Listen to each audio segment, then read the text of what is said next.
Hey, it's Andrew Morgan, host of the Nomcast, the Netflix original movie podcast. Each week we preview and review the biggest Netflix original movies with special guests from the film industry, the music industry, comedians, and of course our fellow critics and podcasters. The Nomcast is available on nomcastpod.com or wherever you get your podcasts, on the socials at nomcastpod, and is a part of the Forgotten Entertainment family. Attention, culture consumers. Join me, the Queen of Queries, Sarah O'Connor, and my band of nerdy knights. Colleen McMillan. Flo Siegel. And Anders Drew. On Bohemian Geek Studies, where we take extremely dorky dives into our favorite fandoms, especially that Star Wars galaxy far, far away. Listen each week as we examine the stories that mean so much to us. Bohemian Geek Studies is available wherever you get your podcasts and is proudly part of the Forgotten Entertainment family. Hi, I'm Shamar Griffith, codename Comic Shams. And I'm Andrew Tejada, codename Arate. I'm a blurred with a love for artwork and comics and animation. And I'm a writer and blurred with a love for pretty much the same things. We grew up together and spent much of our formative years watching and talking about DC superhero shows and content. In fact, we still do. Every episode, we will discuss a DC production, compare it to its original source material, and share our thoughts on the adaptation. We've enjoyed our conversations these past couple of decades, and we think you will too. This season, we'll put a shock to our system by covering Static Shock, the animated series, on yet another DC animated podcast.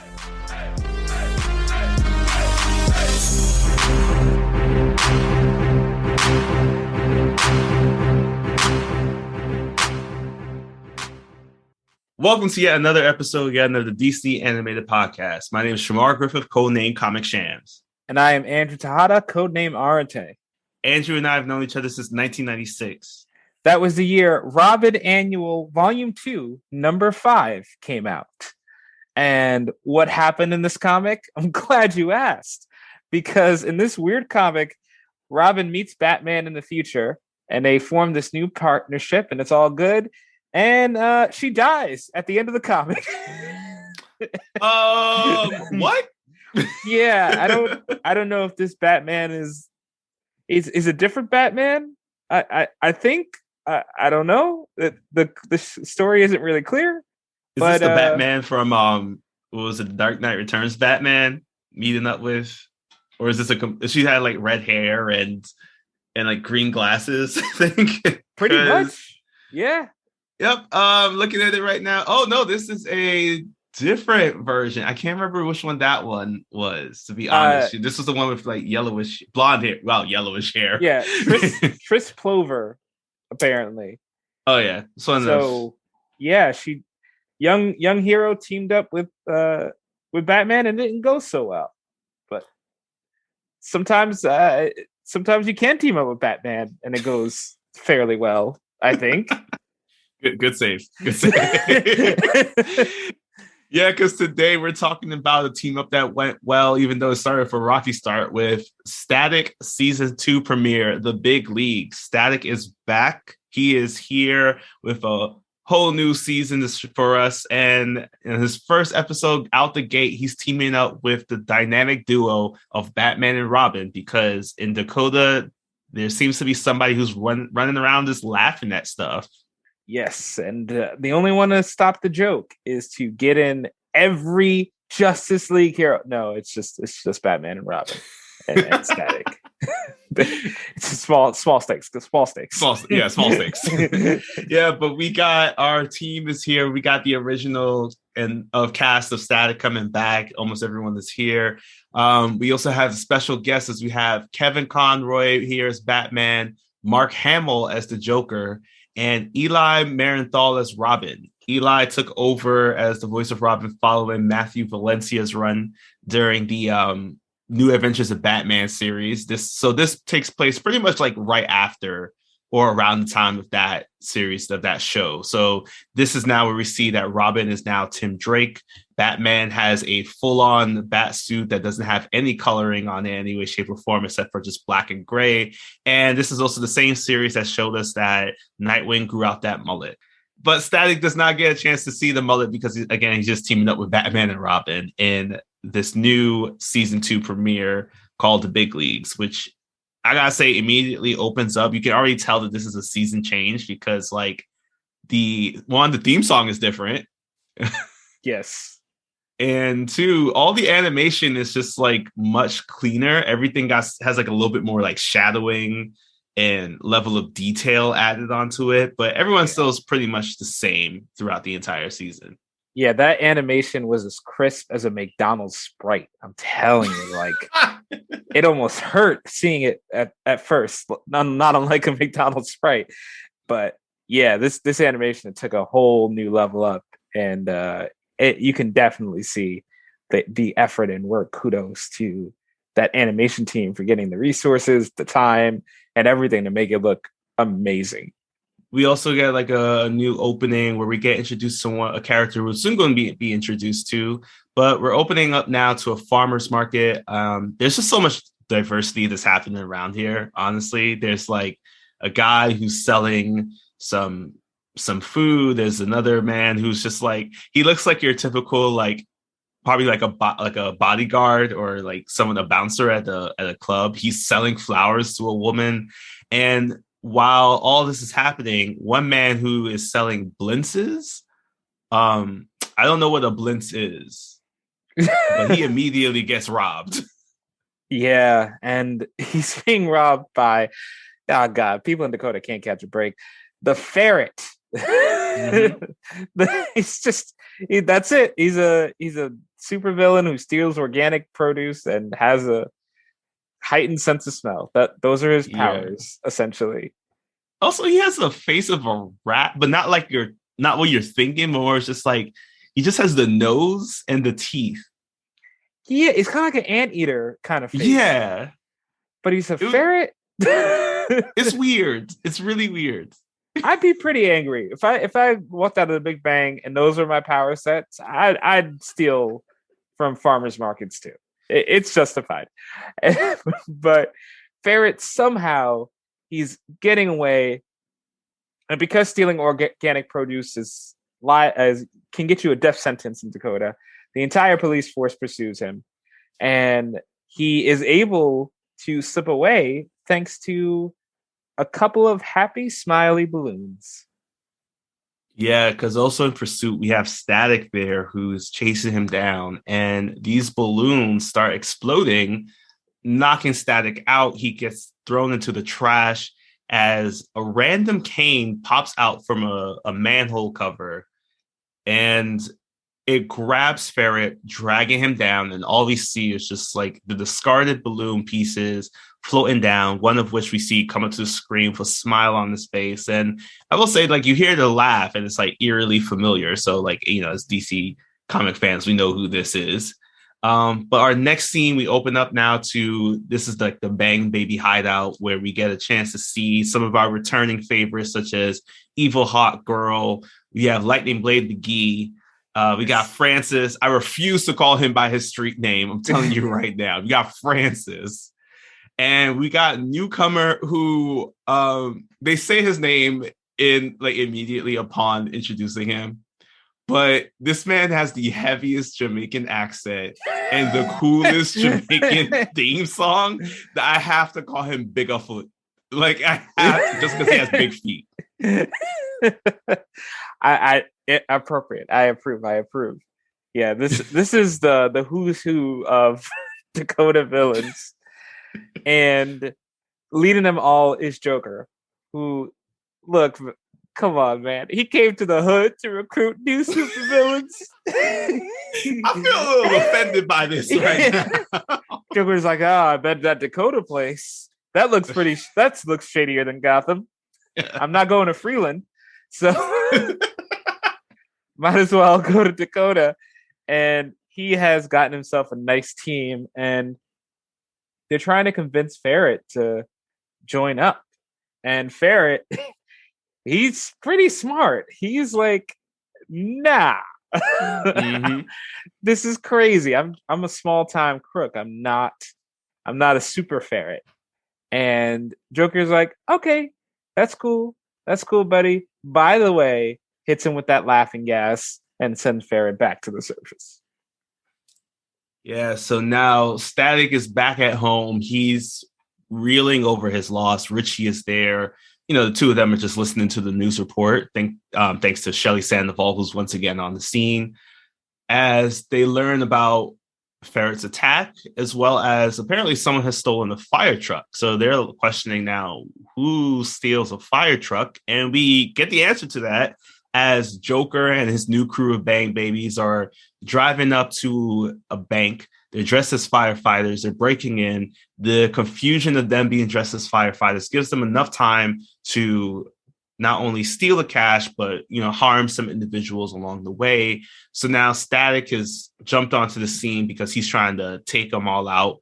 Unfortunately, though, the greatest thing that's working for this new crew is teamwork, as they all band together. They turned on some fire hoses. Joker hits them with some random bombs. Yeah. I have no idea where these bombs came from.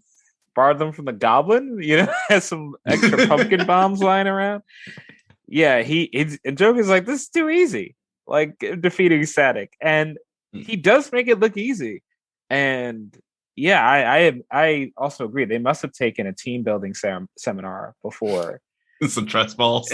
Yeah, some trust balls. They ran some plays before the big game because they were an effective team. And to further rub things in, they leave behind in a fire truck Ferret, who is laughing like a madman. And we know it's not because of our jokes. So they send him straight to the hospital. And Static comes to see what's going on with Ferret, but also, and he just walks through the hospital. Okay. But yeah, fully clothed too. Yeah, he's fully clothed in full Static gear. Visiting hours don't apply to me. But in the shadow of the room are none other than Batman and Robin. This is where we get our first introduction to Static and Batman, the dynamic duo here. So he's immediately, as most likely we would have as well, just geeking out over the fact, not of Batman actually, but of Robin, which I thought was pretty interesting. You don't normally see this happen. So the two quickly kind of bond, Static and Robin here, I guess mainly because it was just like they're both like teenage crime fighters. But as they're talking, Batman's kind of still controlling the room. He gives Ferret some, I guess, like some anti-Joker venom to get him to stop laughing, while Robin is investigating the shoes that Ferret was wearing. And something interesting that, like, clearly you have to be like a CSI to really know this, but I thought it was cool just to hear that, like, they knew whether he was either walking or dragged against his will, because they were able to find particles on the bottom of his shoes instead of the top of his shoes. Because as you walk, apparently you kick up dust, but if you're dragged, they just stay on the bottom. So that is your Static science fact of this episode, I guess. Yeah, I am impressed at this like these small details, really showing them doing more detective work than some entire live action Batman movies. And Static, of course, is eager to jump in, and he's like, "Can I help?" Batman goes, "Probably not," pretty bluntly. But Robin does throw in his sweet. He didn't say no, so Static follows them, and Batman, as soon as they get to a sewer that might be promising, he orders Static around like he's Alfred, and like tells Static to get that sewer manhole up for him. Even though Batman could clearly do it himself. Right, like, what's the sense of doing all those push-ups if you can't even pick up a sewer manhole cover? Like, come on, man. As they're investigating and going through the sewer, they're talking a little bit. This is when they find out, like, why Joker's really kind of here. Apparently, it seems that Batman and Robin have been shutting down his operations left and right. So he's looking for a new place. And as they're talking, Static gets a page from his dad. Again, pagers, this is a time and place in which superheroes had to have beepers rather than cell phones. But Robin has one because he offers his cell phone over to Static in order to call his dad. And Static is pleading with his dad, just saying that, just let me stay out a little bit longer. I'm just walking around, I'm not doing anything, not getting in any trouble. And this is when Static's dad tells him that, like, you have to return home. It's late. The street lights are on. And, obviously you're breaking curfew at this point. And Static is unfortunately just distraught over the fact that like here he is had an opportunity to team up with a big time superhero, and now he has to go home because his dad's telling him that the curfew time is running out. Yeah, realistic struggles. That teen hero. Robin gets to stay out all night because his guardian is Batman. Gotta go to school, Batman. So we as Batman continues his investigation, the villains spot them working together. And there's a nice little Easter egg where Joker has the Harley Quinn photo on his desk. And Bootleg Hot Girl is like, hey, they're looking for us. And Joker's like, but they don't know that we know they're looking for us. So let's take advantage. Classic Joker move. And it's a good thing because while he's coming up with plans, Batman's just doing one-handed push-ups because he heard that we pick a Jack Pearson per episode and he would not beat enough. So the last thing that happened to Static was that Batman does give him a communication device, which we're not going to call the Bat Gizmo because that's what Static called it in the episode. As he goes out on patrol, he sees that Talon is flying up in the air and he decides that, like, you know what, let me go and chase after Talon to see if she might have any clues as to what the Joker is doing around here. This leads into them meeting up at like a sewer or like a train subway entrance of some sort. So while he's there, Static realizes that the Bat Gizmo, the little communicator that Batman gave him, fell out of his pocket. I guess, I think this is the problem with like putting your communication devices on batarangs. They cut through clothing. Exactly, Batman. Come on, you have a better R&D than this. So Static does the only thing that he can do, and he creates like a Nova ball in a way, and this he throws it up in the air, creating his own bat signal, which I thought was pretty cool, even though it did look a little janky compared to the actual bat signal that we don't really see. Well, that's paid by Batman, and the Gotham tax dollars. Oh, right, so, yeah. He ain't got no money. Forgot about that. Batman and Robin come, and they see that the metahumans are in this subway mine shaft. I don't know what this thing is, really. It is really unclear. Some kind of cave-like entrance. And they're like, we want you to watch the exit. We're going to go in and investigate. So Static just has to play electric tic-tac-toe by himself, which is honestly also pretty cool. I would love to be able to play tic-tac-toe with just static electricity. And meanwhile, Batman and Robin are not doing too hot against these new metahumans they're not used to. Again, the teamwork on this crew is just so strong. Like, I don't know who is their consultant for these team building exercises. I hope it wasn't the Joker, but they need to hire that person more often. So as Static is watching as Batman and Robin are being taken out by this new souped up Joker truck that they've added. It's like basically the same fire truck, but it now has Joker's face on it. Branding. You got to get the branding down. Exactly. You learned that from Hawkeye. Oh shit, that was a spoiler. Sorry, y'all. I think branding's vague enough. Yeah. So as the fire truck runs out, Static gets attacked by Hot Streak and Kangor, aka Bigfoot, who destroy the tunnel, and Static is able to get out. Unfortunately, he's now on the phone with Richie to ask him, like, hey, have you found anything about where Ferret might have been held? Because this will give me an idea of where I can find Batman and Robin, who've just been kidnapped by this new crew. Unfortunately, Richie isn't having much luck. So he tells him, what about, do they have any other kind of communication devices? Maybe you can piggyback off the signal, which Static realizes that he could do by heading on up into the air to find the one and only Batwing, not the one from the movie, the one that Batman and Robin actually ride. Yeah, he does not jump on top of Luke Fox's back and ride him like a surfboard, though. That's a free idea, DC. Free idea.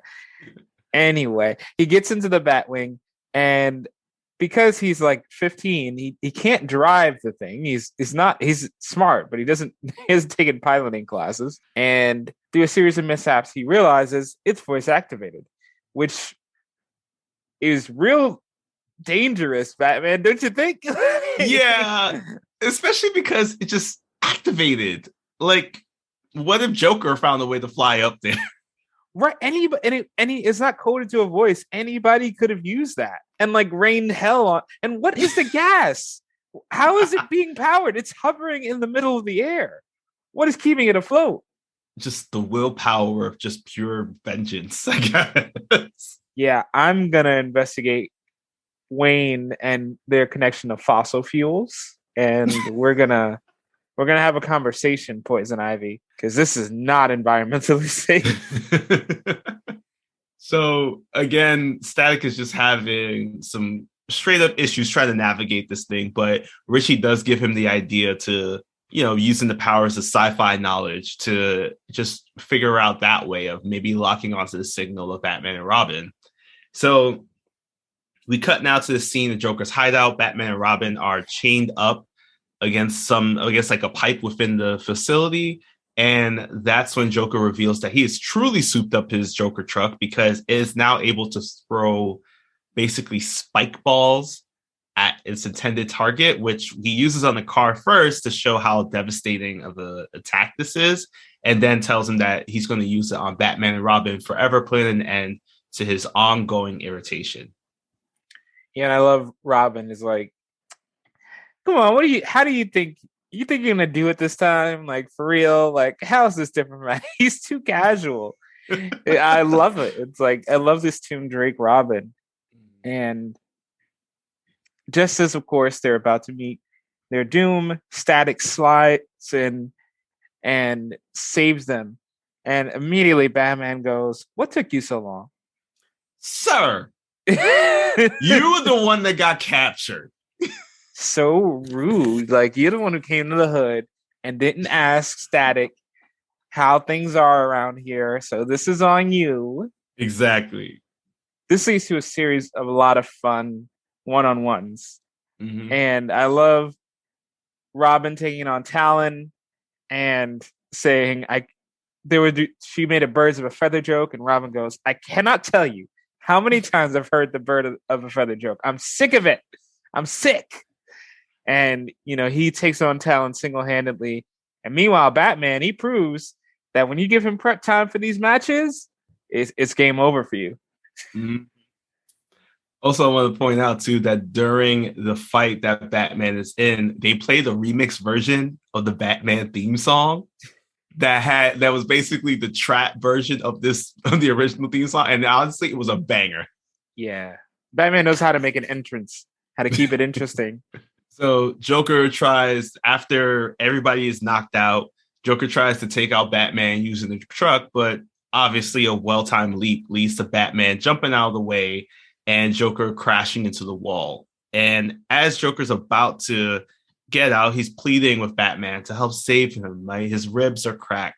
It's clear in his hands he has his little joy buzzer taser thing. So as he's ready to stretch out his hand to grab Batman's hand and shock him, he realizes that there's no effect happening. And when he looks up, he notices that it's Static there holding his hand, in which this is probably the most memed version that we've seen. If you're following anything dealing with like DC Comics, of just like Static looking at Joker and saying, "Huh, that seemed fun. Let me try," and pulls the ultimate Uno reverse here. Yes, he electrocutes Joker, which this is what earns Batman's seal of approval. Yes. Specifically, this is the moment. Not any of the other stuff, even saving Batman from certain death, not enough. But once you electrocute the Joker, Batman's like, "We're cool. We're cool now." And you didn't kill him? Great. Let's do this again next Tuesday. And that's what he implies. He says, he's open for another team up in the future. And of course, they never followed up on that again. Huh? They follow up on it a ton of times in different series, just so we're clear. It happens so often. It's like, you might as well just move in. Batman just moves to the hood. I'm pretty sure it's safer than Gotham. Yeah, I think I really think that Batman would love to have Static on his crew. Like, I think it would work out very well. So that was our episode, Big Leagues. We're only focusing on this episode in particular, just because it was a big event that happened here. So, guess you gotta ask the next question, Andrew. How many Bat Gizmos would you give this episode? Well, Static didn't destroy anything, so I have to give it a 2. No, it's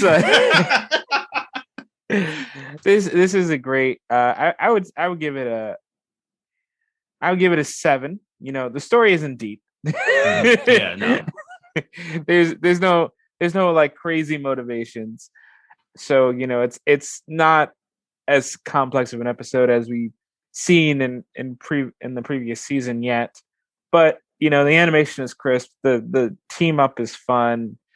You can't go wrong. Anytime Mark Hamill and Kevin Conroy show up, you have to start at least at 7 and then try to work your way back down if you're going to do that. Unless it was Killing Joke. And then you can go all the way down. Yeah. But here they give great performances, nice imagery. Yeah, I think this is a perfectly fine, self-contained, fun Static team up. What about you? How many Bat Gizmos cutting through your inner jackets of your bomber jackets are you? Yeah, I think I would give this a 7, probably more of a 7.5 also, just because again the story isn't that deep. I think we spent a lot of time on just like Static beating up himself over the fact that he's like a kid compared to Batman. It's just like really stressing over that, but it also seems so superficial, a lot of the stuff that he was complaining about, where it's just like, of course you're not going to be a detective on Batman's level. The guy's been doing it for like years. Like you just started like yesterday. So I think that if they had like an opportunity to like kind of like dive in a little bit more of just like why he was trying to measure up with Batman in every single way, shape, and form. I think it was nice that they included that like he seemed to be more cool with Robin, just because it was like I think that's probably where they could have started it. Maybe it didn't necessarily need to be a Batman and Robin thing. It could have been that Robin jumped in to help out for most of the episode, and then Batman just showed up because it's Batman. Like he's not going to give up any opportunity to break anybody's collarbone. So that I think that's kind of where I wish it kind of went. But yeah, again, the story wasn't that deep. It is a good first episode intro to the new season because it has that new cleaner style. It opens up the door to future crossovers, and who knows who else is going to also be involved. I mean, we know just because we grew up on the show, but like it was really kind of cool just to have Batman show up for an episode here. Yeah, it did open the door for our favorites, Tusk. Carmen Dillo and Tusk finally together with what was that gangster, Slippy Lopez or something? Snaky Doyle. I'm gonna get you a mug that just says Snaky Doyle. I want it, and on the other side, Slippy Lopez, because that's gonna be my character. All right, well, that was our episode here for Static here. Now it's time for some comic book knowledge. As this time around, I'm going to dive into a little bit about the first time that Static met a lot of DC superheroes. Now, you're probably thinking that like, oh, this is just going to be a one-off comic. No, this was a whole event. What you talking about? So this was a cookout. Like they did a whole cookout, and Static brought the greens, and Superman was like, I haven't had these on Krypton. Yo, all right. First off, we need to make that happen. Make the cookout cut. That's today's petition. Unfortunately, there was no cookout in this one because in the event from 1994, we get the story Worlds Collide. So, and that's actually going to be the same name of this comic book section for today because it is the first time, again, that Static met the rest of the DC superheroes. This was a 14-part event, meaning that it probably actually was a little bit longer than most of the crossover events that we've had, like including like Crisis on Infinite Earths, and mostly just more like Flashpoint, and in terms like in connection to the main storyline. This event was written by Dwayne McDuffie, Ivan Velez Jr., and Robert Washington, and had a slew of DC and Milestone Media comic book artists that joined in to help really create this work. And it started with Superman, the Man of Steel, number 35 in July of 1994, and concluded with Static number 14. It was also released in 1994. So, quick reminder, DC Comics and Milestone, even though they're under the same parent company, they actually did not coexist in the same universe. So, in fact, heroes like Superman and the rest of the Justice League were actually believed just to be random comic book fictional characters for the people of Dakota. And so it was really shocking for when Static and other heroes like Icon and maybe even just like the whole entire group of the Blood Syndicate happened to see Superman and Superboy and Steel. These were the main DC heroes that joined in on this battle, just like pop up in Dakota. And the main focus of this is a really weird story, to tell you the truth. There was a postal worker who was also really into comic books that by the name of Fred Benston, who becomes an involuntary portal between the two realities. How does that work? So he couldn't control his abilities. So what would happen is that he will pop back and forth between both realities.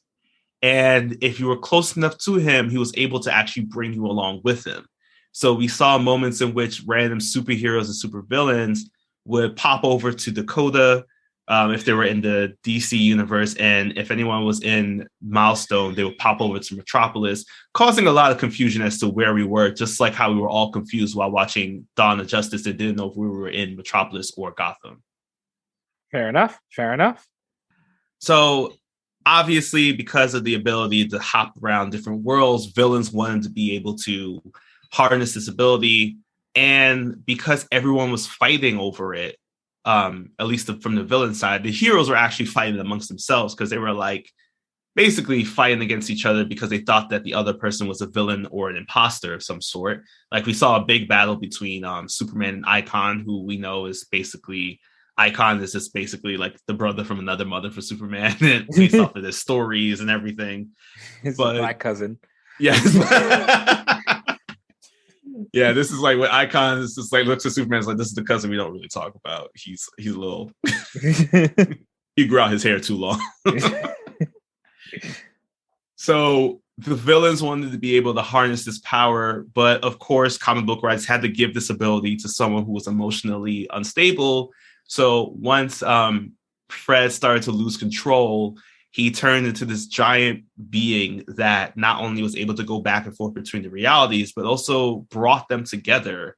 And he decided to take on the name Rift.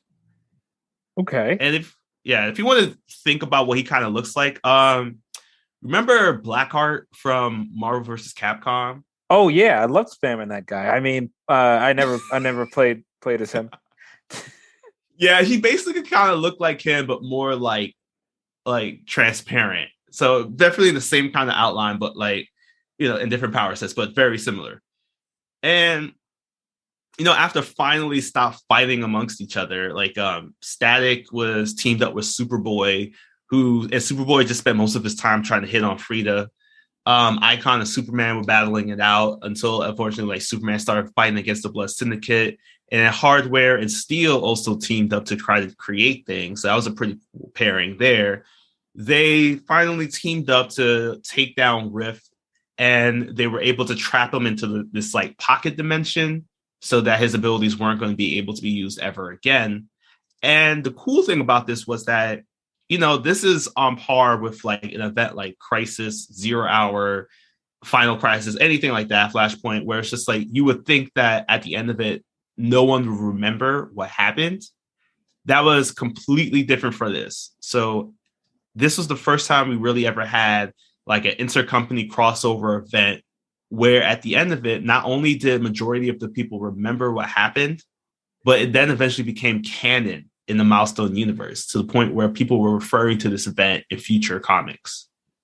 So this is what finally brought everything together. And is this have anything to do with that other Dr. Manhattan event where he's also here now? Nope. This is what pisses me off the most. So after this event happened, one of the Crisis events, I believe it was Final Crisis. This was the event that led to basically this no longer being canon. They erased the universe, they erased this event, everybody started fresh. So the DC Milestone universe never truly happened again until much later. Like Milestone or Earth M was basically wiped from existence. Huh. Well, damn it. They do come back. Like we have seen that Static has come back over the years, but not the majority of the universe. Like there was another event that did happen in which another supervillain tried to harness the powers, and that led to some of the other the other Milestone heroes, such as Icon, to remember the event, as well as Superman. And since then, because of all the crossover events with like Crisis, 0 Hour, Flashpoint, they basically have just been removing Earth M or Milestone or the Dakotaverse from the timeline in their own way, but also sometimes like creating them once again. So there's this constant breaking and rebuilding of the bridge between the two universes. As of now, I think they're not connected. Like, Milestone Returns just came out in the summer of 2021. So right now they're trying to rebuild the Dakotaverse. And as of now, there hasn't been any connections or mentions of the DC universe in that little sphere of influence that they have. But there have been times in which Static has come into the DC universe proper, in which he's teamed up with Teen Titans. He has joined in on the actual DC universe by himself, out with following the events of Flashpoint. Unfortunately, with all the legal issues that come up between the two of them, they've been constantly taken out of place and just removed entirely. So now with Milestone Returns, we fortunately have kind of like an opportunity for them to bridge that gap once again. Good. Finally. Right. There's some great characters, and obviously just from this alone, you can see Static and Batman are magic. So let's see more of this. Yeah. I mean, we might. Like, I think, we got the Milestone movie coming out. We got the animated one. We got Static live action coming out. Currently on Young Justice, they've been, I think for season 4, they've been focusing in on the individual like leaders of the team in some way, one of which happens to be Rocket, who is a Milestone creation. So I'd be shocked if they didn't do this where it's just like her story arc focus is going to in some way connect with Icon and Static, both of whom are on the show. So, and I don't know yet if hopefully I'm fingers crossed they actually do incorporate them in some way, because it'd be really cool just to see, them interact with like Steel, who's also in the show, as well as Black Lightning, who we remember definitely is in the show based off his fight with, what's his name? It was either Lightning or Killer Frost. That was a very place line in that show. Killer Frost. Oh yeah, Black Lightning. Ooh. Let's second petition. Give us the Black History Young Justice episode. You don't have to justify it. Just get every Black person that's on that show to one episode. We don't care how you do it. We're good. We'll take it. It doesn't even have to be canon. I don't care. Do whatever you want. Destroy the earth in this episode. I don't care. Make it all just a dream. Like we just want something. Yeah. Let's all right, DC, come on. We're giving you at least 4 free ideas. You're entitled to use all of them today. Yeah, and that was it. That was really kind of like Static's big moments in when she came into the DC universe proper. So it's just really cool to see that, it was already happening here. in this 2002 episode, and it's probably going to be happening in the future. We just got to get past all the legal issue stuff, because it's disappointing when you just see that like there have been so many opportunities to just like combine these stories and have them connected and intertwined, and then we just lose them just because of things happening on the back end. Like, let's work together, y'all. Let's work together like the crew here did in this episode. Yeah, DC, you guys have combined 7 shows plus Smallville and Lucifer and all that. You can get Static into more collabs. You can put him in the next Suicide Squad if you want. Oh my gosh, this boy will die on sight. Oh yeah. It'll be a short-lived career, but he'll be there. All right, well then, take care of yourselves, and remember to always work together in the team if you can, especially if that team is good. And if you do turn into a ferret person because of some questionable vapor, feel free to steal from Trader Joe's. Honestly, you deserve it.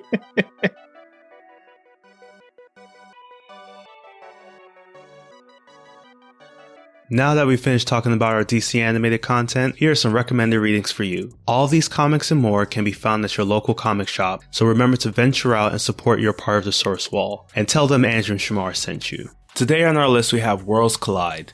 This 14-part event from 1994 shows what happens when Static and the rest of the Milestone universe met the characters from the Reign of Superman story arc, whom they believe to be fictional. Although there isn't a collected edition, you can still read the story in the following order. Starting with Superman the Man of Steel number 35, followed by Hardware number 17, Superboy number 6, Icon number 15, Steel number 6, Blood Syndicate number 16, Worlds Collide number 1, Superboy number 7, Hardware number 18, Superman the Man of Steel number 36, Icon number 16, Steel number 7, Blood Syndicate number 17, and finally we have Static number 14. That's all for our list. Thank you for listening, and be sure to rate, review, and follow yet another DC animated podcast. Also, interact with us on social media for news on upcoming content. Take care, and we'll see you for the next issue.